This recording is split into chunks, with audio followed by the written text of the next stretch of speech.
and our hearts here, and for those of you watching, our mission as a ministry is to inspire and equip Christians in fulfilling the Great Commission so that your young kids going into college classes and university classes are able to defend the faith and speak truth. That's right. You know, you can have your own conspiracy theories, you can have your own opinion, but you can't have your own facts. And when you challenge a professor with facts, they're not used to it. Yeah. You get pushed back. Absolutely.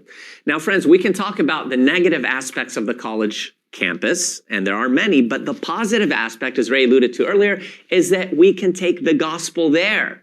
So check this out and watch how we did that. I'd like to talk to you about why your organization is dishonest with the way it represents creationism.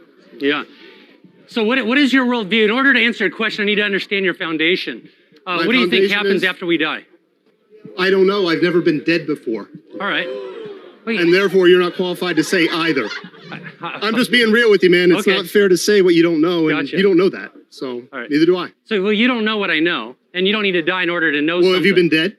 You don't need to die in order to know something. I've never been to Australia, but I know that Australia exists because somebody else has been to Australia. You're making the same assumption that if anyone dies with a sin on their hands, they go straight to hell. But by that assumption, you're going straight to hell because you've sinned. Now, my sins are forgiven. And who's to say mine aren't?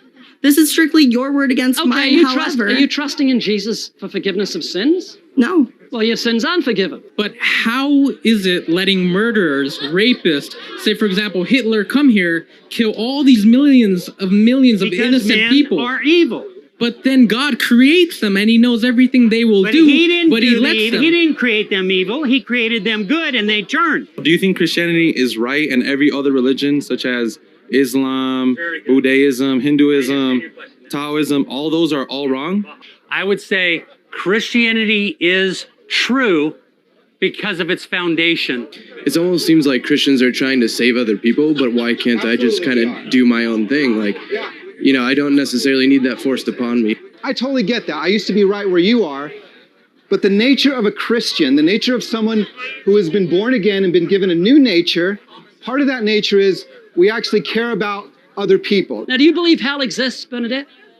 I question it regularly, but to be honest, I figure as long as I live my life in a way that I feel is good, I have no reason to be concerned. So if Hitler had the same philosophy, is that okay? Why is it okay to have sex before marriage? I'm really curious because of that. Because I know a lot of people do.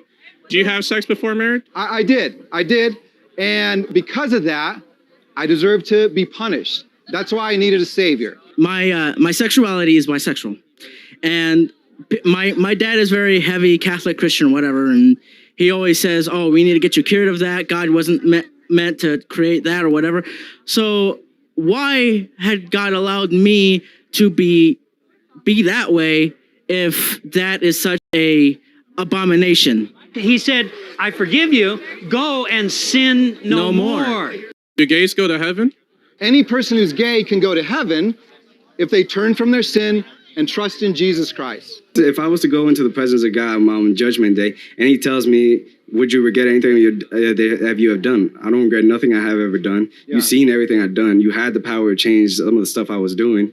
But overall, I don't regret. I lived a long life. I met great people and I learned a lot of things. Absolutely. I can't change you. I can't, change anything about you. But the point is this.